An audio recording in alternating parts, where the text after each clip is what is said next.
तो हमने ये देखा कि कीटाणु हमारे लिए कितने महत्वपूर्ण हैं। अब ये तो एक आइडिया था, अब इसका हम सबूत देखते हैं। क्या यदि ये कीटाणु ना हो, यदि ये कीटाणु डैमेज हो जाते हैं किसी भी कारण से, तो क्या होता है? इस वीडियो को बहुत ध्यान से देखिएगा, क्योंकि यहाँ पर बहुत मुद्दे पे हम आ जाते हैं कि अच्छा, ऐसा भी होता है। तो हमारे मित्र बैक्टीरिया हमारे अंदर पूरे फैले हुए हैं। हमारे पेट में, आंत में, लिवर में, फेफड़ों में, सब जगह फैले हुए हैं। और सब जगह बॉडी को चमका के और अच्छे से खाना खिला के और इम्यून सिस्टम को बुला करके चकाचक मामला रखा हुआ है। एक चीज और याद रहे कि एक गट लंग एक्सिस होता है। मतलब क्या कि यदि कोई गड़बड़ी पेट में हुई तो वो सीधे फेफड़ों को असर करती है, और अगर फेफड़ों में हुई तो वो सीधे के सीधे पेट को असर करती है। उधर हम ये भी मालूम है कि कोरोना वायरस न सिर्फ फेफड़ों में बल्कि पेट में भी जाकर के अपना घर बनाता है, क्योंकि पेट में भी वो सारे रिसेप्टर्स होते हैं जो कि फेफड़ों में होते हैं। अब इस बैकग्राउंड के साथ हम पहले एक्सपेरिमेंट पे आते हैं। अब बड़ा ध्यान से देखिएगा कि कोशिश क्या करी प्रूव करने की। एक, हम नॉर्मल खाना जो खाएंगे, उस नॉर्मल खाना को खाने के बाद में हमारे अंदर पेट में जो मित्र कीटाणु है, जो बैक्टीरिया है, उस खाने को पचाता है। और उस पचे हुए खाने में से हमें डेस अमाइनो टायरोसिन यानी कि डीएटी नाम का एक पदार्थ निकाल के देता है।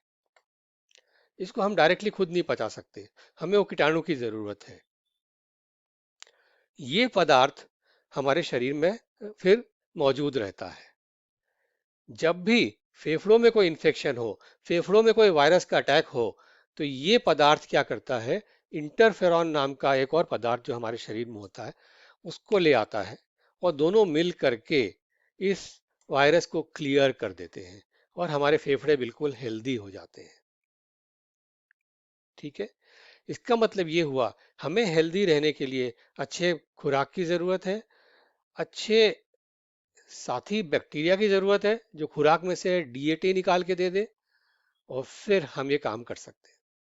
तो उन्होंने क्या किया, वैज्ञानिकों ने, कि दो ग्रुप चूहों के लिए और एक ग्रुप चूहों को उन्होंने एंटीबायोटिक दे दी।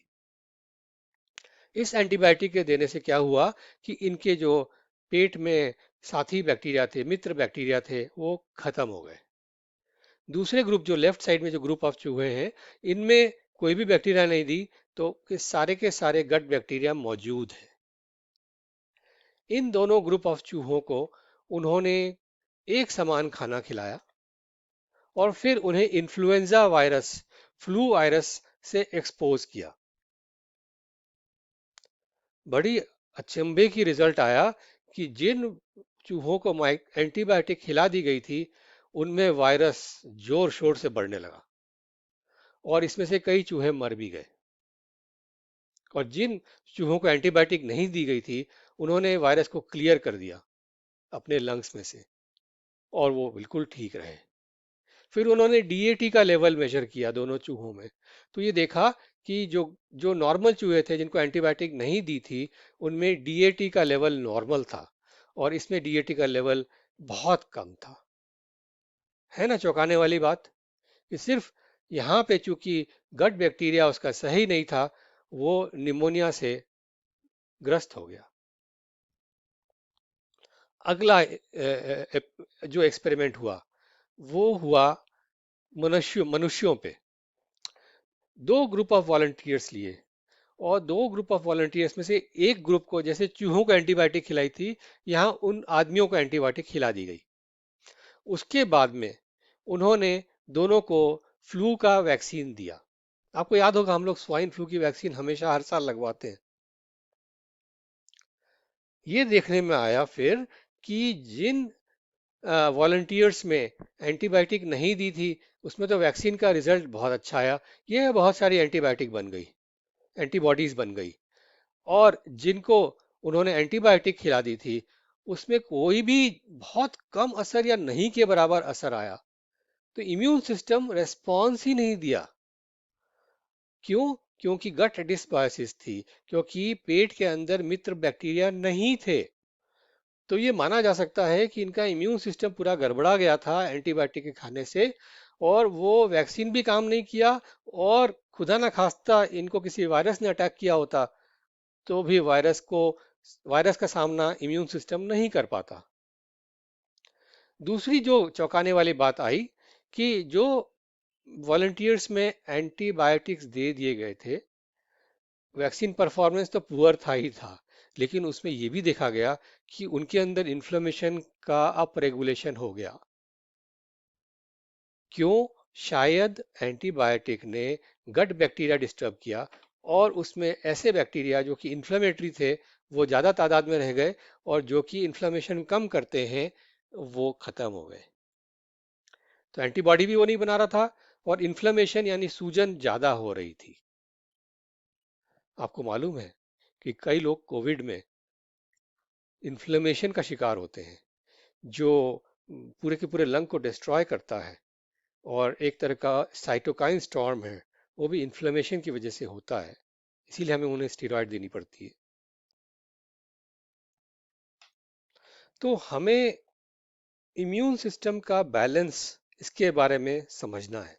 इस बैलेंस में हमारा जो गट माइक्रोबायोम है, जो हमारे मित्र कीटाणु हैं, उसका बहुत अहम रोल है। क्योंकि कुछ बैक्टीरिया ऐसे होते हैं जो कि एंटी इंफ्लेमेटरी रेस्पॉन्सेस को ट्रिगर करते हैं टी रेग सेल्स के थ्रू। अगर ये बैक्टीरिया बढ़ गए तो ये इम्यून सिस्टम को डिप्रेस कर देंगे, तो ये पलड़ा इधर दब जाएगा।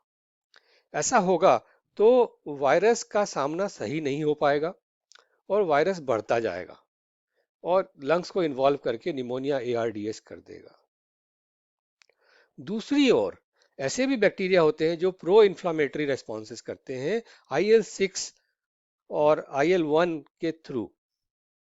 अगर ये बैक्टीरिया बढ़ गए तो बैलेंस इधर टिल्ट हो जाएगा, और ओवर रिएक्टिव इम्यून रेस्पॉन्स होगा, और इस कारण से साइटोकाइन स्टॉर्म हो सकता है, और हमारे लंग्स फिर से डैमेज होकर के निमोनिया ARDS में चले जाते हैं। तो ये दोनों तरफ बहुत खतरा है। हम चाहते हैं कि हमारा इम्यून रेस्पॉन्स बैलेंस्ड हो, कि वायरस आए, वायरस को क्लियर कर दिया जाए, लेकिन इन्फ्लेमेशन ट्रिगर नहीं हो। अब कोविड पेशेंट्स में ये देखा गया कि ऐसे पेशेंट्स जो कि ठीक हो जाते थे जल्दी, जिन्हें प्रॉब्लम नहीं हुई, उनका गट माइक्रोबायोम बैलेंस्ड था, और ऐसे पेशेंट्स जिनमें ज्यादा प्रॉब्लम होती थी, उनका गट माइक्रोबायोम गड़बड़ था। अब ये हमें ये भी मालूम है कि डायबिटीज में भी कोविड में प्रॉब्लम होती है। तो डायबिटीज वाले पेशेंट्स को भी देखा तो उनका भी गट माइक्रोबायोम गड़बड़ निकला। उसी तरह से जितने भी रिस्क फैक्टर्स होते हैं कोविड में, मोटापा, उस सब में गट माइक्रोबायोम उनमें भी गड़बड़ मिल रहा था। तो ये कि कॉमन थ्रेड सी चली आ रही है कि अगर गट माइक्रोबायोम गड़बड़ है तो कोविड में आपका ट्रीटमेंट में प्रॉब्लम आने वाली है, पेशेंट को प्रॉब्लम आने वाली है। फिर तो एक के बाद एक बहुत सारे पेपर्स पब्लिश होते गए। 2020 नवंबर में ये हुआ, इसके बाद 2021 में भी और कई पेपर्स आ चुके हैं, और उसमें सब में क्वेश्चन उठाया जा रहा है कि गट में जो माइक्रोबायोटा है आपका, क्या उसमें चेंज होने से कोविड इन्फेक्शन बढ़ जाता है। तो ये देखा गया है बहुत सारी स्टडीज में कि उन पेशेंट्स में जिनमें कि कोविड इन्फेक्शन बिगड़ गया है, कोविड इन्फेक्शन बहुत सीवियर है, उनमें गट बैक्टीरिया डिसरेगुलेटेड है। एक और आर्टिकल है जनवरी 2021 का, गट माइक्रोबायोम एंड कोविड-19 severity, new evidence for the link. Again उनको लिंक मिल रहा है कि किस तरह से गट माइक्रोबायोम से कोविड की सीवियरिटी बढ़ती है। और फिर ये एक स्टडी आई पीडियाट्रिक्स की, कि इन बच्चों में, जिन बच्चों में 3 साल की उम्र के पहले एंटीबायोटिक्स दे दी जाए, तो उनका जो गट माइक्रोबायोम बन रहा है, जो फॉर्म हो रहा है, वो पूरा खराब हो जाता है। तो वो खराब होने की वजह से उनको लाइफ लॉन्ग इन्फेक्शन की रिस्क रहती है। उनको लाइफ लॉन्ग इम्यून सिस्टम उनका डिरेंज हो जाता है, इम्यून सिस्टम बिगड़ जाता है।